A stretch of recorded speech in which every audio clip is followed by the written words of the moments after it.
আসসালামু আলাইকুম ওয়া রাহমাতুল্লাহ। বিসমিল্লাহির রহমানির রহিম। বড় পীর আব্দুল কাদির জিলানী রহমতুল্লাহি আলাইহির বাল্য শিক্ষা মক্তবে শুরু হয়।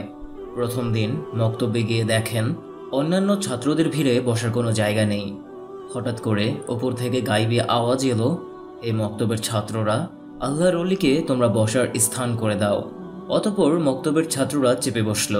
হযরত আব্দুল কাদির জিলানী রহমতুল্লাহি আলাইহির বসার স্থান হয়ে গেল। মক্তবে প্রথম সবক নিতে গিয়ে অবাক করা কাণ্ড ঘটল।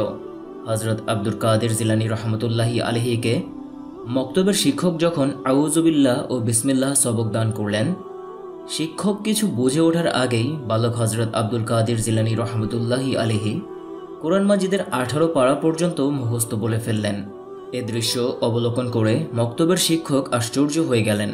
তিনি জিজ্ঞাসা করলেন, হে বালক, তুমি কিভাবে কোরআন মুখস্থ করেছ? আজ মক্তবের প্রথম দিন। হযরত আব্দুল কাদির জিলানী রহমতুল্লাহি আলাইহি বলেন, আমি যখন মায়ের গর্ভে ছিলাম, আমার মা প্রতিদিন কোরআন পাঠ করতেন। মায়ের তেলাওয়াত শুনে শুনে 18 পারা পর্যন্ত আমার মুখস্থ হয়ে গিয়েছিল। হযরত আব্দুল কাদির জিলানী রহমতুল্লাহি আলাইহি একাধারে 40 বছর পর্যন্ত ইশার নামাজের অজু দিয়ে ফজরের নামাজ আদায় করেছেন। যৌবনের অধিকাংশ সময় নামাজের পাশাপাশি রোজা রেখে কাটিয়েছেন।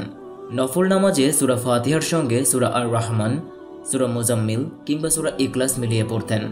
যখনই চোখে ঘুম আসত তখন দেখে দেখে কোরআন তেলাওয়াত করতেন। ইরানের অন্তর্গত জিলান জেলার কাস্পিয়ান সমুদ্র উপকূলের নাইদ নামক স্থানে জন্মগ্রহণ করেন। পিতার নাম হযরত আবু সালেহ মুসা জঙ্গি রহমতুল্লাহি আলাইহি ও মাতার নাম সৈয়দা উম্মুল খাইরে ফাতেমা। 11 রবিউস সানি 561 হিজরি রোজ সোমবার ইহকাল ত্যাগ করেন বড় পীর আব্দুল কাদির জিলানী রহমতুল্লাহি আলাইহি। ইরাকের বাগদাদ শহরে মাজার শরীফ রয়েছে তার। তিনি বড় পীর হিসেবে পরিচিত।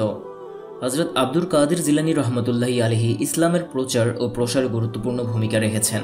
মানুষকে আল্লাহ ও রাসূল সাল্লাল্লাহু আলাইহি ওয়াসাল্লামের নির্দেশিত পথে দাওয়াত দিয়েছেন। হযরত আব্দুল কাদির জিলানী রহমতুল্লাহি আলাইহির ইন্তেকালের পর ভক্ত ও অনুসারীরা তার আমল ও চরিত্রকে সমুন্নত রাখার লক্ষ্যে কাদেরিয়া তরিকার সূচনা করেন। সে সময় থেকে কাদেরিয়া তরিকার প্রচলন শুরু হয়েছে। আব্দুল কাদির জিলানী রহমতুল্লাহি আলাইহি এর উপাধিগুলো বিশ্বব্যাপী পরিচিত ও স্বীকৃত।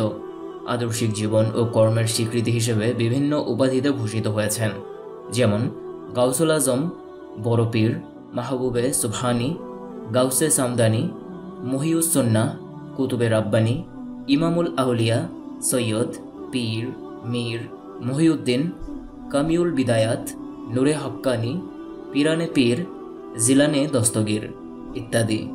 সুপ্রিয় দর্শক, আমাদের আজকের ভিডিওটি এই পর্যন্তই। ভিডিওটি ভালো লাগলে লাইক করবেন, কমেন্টে আমি লিখে যাবেন, সবার সাথে বেশি করে শেয়ার করবেন। এরকম ইন্টারেস্টিং কাহিনী ও ঘটনা পেতে চ্যানেলটি সাবস্ক্রাইব ও ভিডিওর নোটিফিকেশন সবার আগে পেতে বেল আইকনে ক্লিক করে আমাদের পাশেই থাকবেন। আল্লাহ হাফেজ।